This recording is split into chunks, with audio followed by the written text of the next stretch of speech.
आपकी अनीता मैम। आज आपको हिंदी कक्षा 10 की पाठ्य पुस्तक क्षितिज का पहला पाठ सुदास के पद पढ़ाने जा रही हूँ।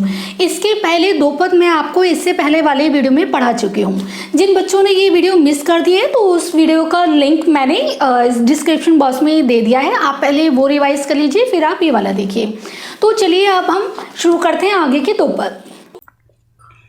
हमारी हरि हारिल की लकड़ी। हरि यानी श्री कृष्ण, हारिल हारिल एक पक्षी का नाम है जो हमेशा अपने पैरों में एक लकड़ी को पकड़े रहता है।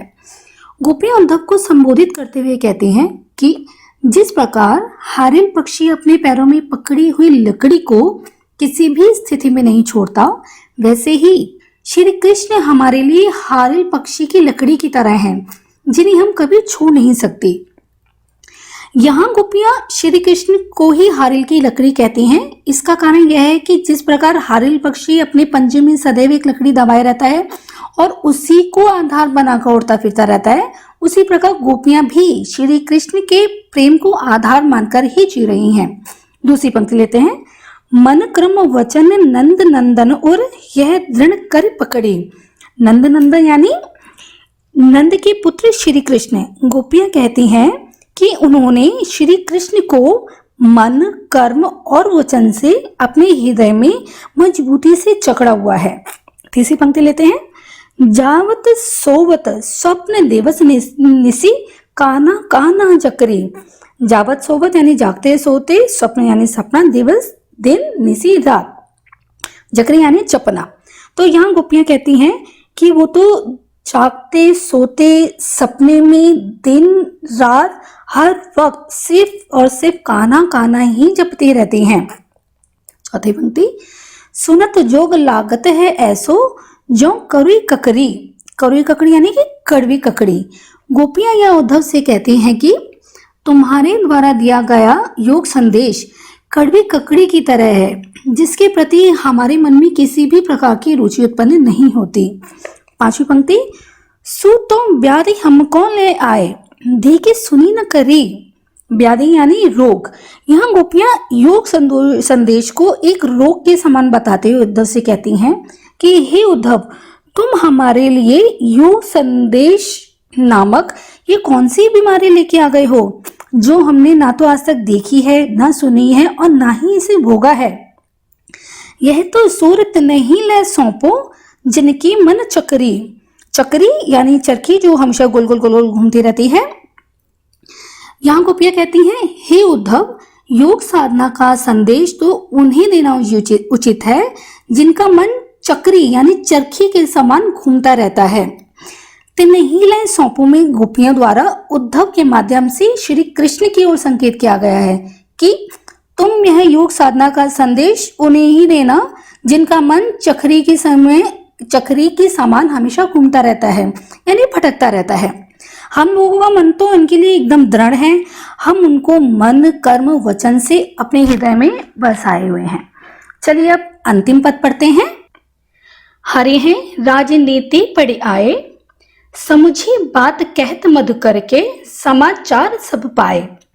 यहाँ मधुकर गोपियां उद्धव के लिए कहती हैं। तो इससे पहले 3 पदों में गोपियां भौरे के माध्यम से उद्धव पर व्यंग कर रही होती हैं, परंतु श्री कृष्ण द्वारा भेजे गए योग संदेश को सुनकर गोपियां काफी आहत हो चुकी हैं, वो काफी दुखी हैं।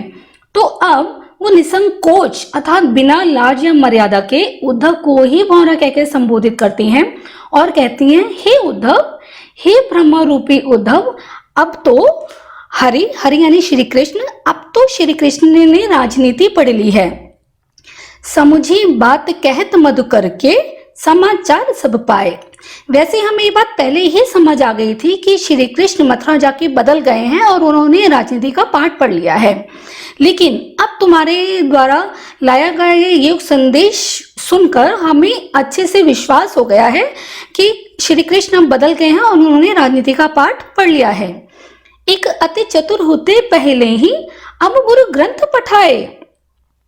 गोपियां कहती है कि हे उद्धव, आप पहले ही बहुत चतुर थे। अति यानी बहुत चतुर यानी योग्य एंड होशियार थे। आप एक एक अति चतुर होते पहले ही, आप पहले ही इतने होशियार, इतने बुद्धिमान थे। अब गुरु यानी अब श्री कृष्ण द्वारा भेजे गए योग का पाठ और पढ़ के आ गए हैं। बड़ी बुद्धि जानी जो उनकी, योग संदेश पठाए।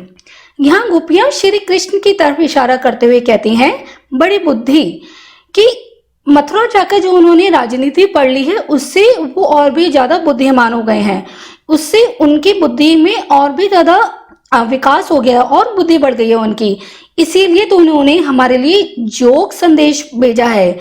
अर्थात प्रेम के बदले गोपियों को प्रेम मिलना चाहिए था, बट उसके बदले श्री कृष्ण ने मथुरा से उद्धव को एक योग का संदेश लेके भेजा है ताकि गोपियां अपनी विरह वेदना को शांत कर पाएं।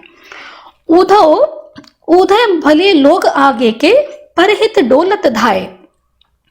गोपियां कहती हैं कि हे उद्धव, पहले के लोग बहुत ही भले हुआ करते थे। आगे के लोग यानी कि पहले के लोग, पहले जमाने के लोग बहुत ही भले, परोपकारी, भले मानुस हुआ करते थे।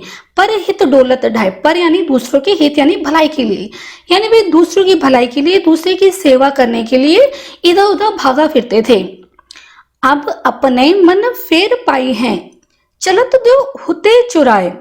गोपियां कहती हैं कि अब उन्हें इस बात का पूरा भरोसा हो गया है कि उन्हें अपना मन फेर यानी फिर से मिल जाएगा, जो श्री कृष्ण मथुरा जाते हुए चुरा कर ले गए थे।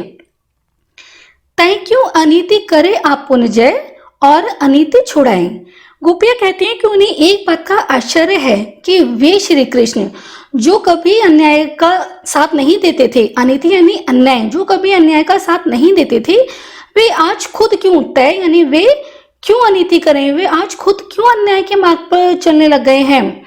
अन्याय अन्याय गोपियां अपने द्वारा अपने लिए भेजे गए योग संदेश को कह रही हैं। मतलब उन्हें आशा थी कि श्री कृष्ण मथुरा से स्वयं आकर उनके विरह पीड़ा को शांत करेंगे, लेकिन उसके एकदम विपरीत श्री कृष्ण ने उद्धव के द्वारा ये योग संदेश भेजा है, जिससे गोपियां अपने विराग्नि को शांत कर पाए, जो कि गोपियों को बिल्कुल भी उचित नहीं लगता। राजधर्म तो यह सूर, जो प्रजा न जाहि सताए। गोपियां कहती हैं कि अगर श्री कृष्ण ने राजनीति पढ़ ही ली है तो उन्हें राजधर्म पता होना चाहिए। राजधर्म तो यह कहता है कि प्रजा न जाहि सताए, कि एक राजा का कर्तव्य होता है कि वो प्रजा को ना सताए, उनके कष्टों का ध्यान रखे, जबकि श्री कृष्ण एकदम उसके विपरीत कर रहे हैं। तो यहाँ हमारे ये पद समाप्त होता है। तो बच्चों यहाँ हर पद के नीचे मैंने जो शब्दार्थ दिए हैं उन्हें जरूर पढ़ लीजिएगा, इनसे आपको इन पदों को समझने में बहुत ही सहायता मिलेगी।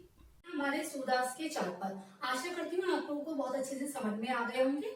और अगर आप चाहते हैं कि मैं आपके लिए आगे भी ऐसे ही चैप्टर्स लेके आते रहूं, तो प्लीज कमेंट बॉक्स में आप मुझे कमेंट करके जरूर बताइए, और इस वीडियो को लाइक, सब्सक्राइब एंड शेयर करना ना भूलें।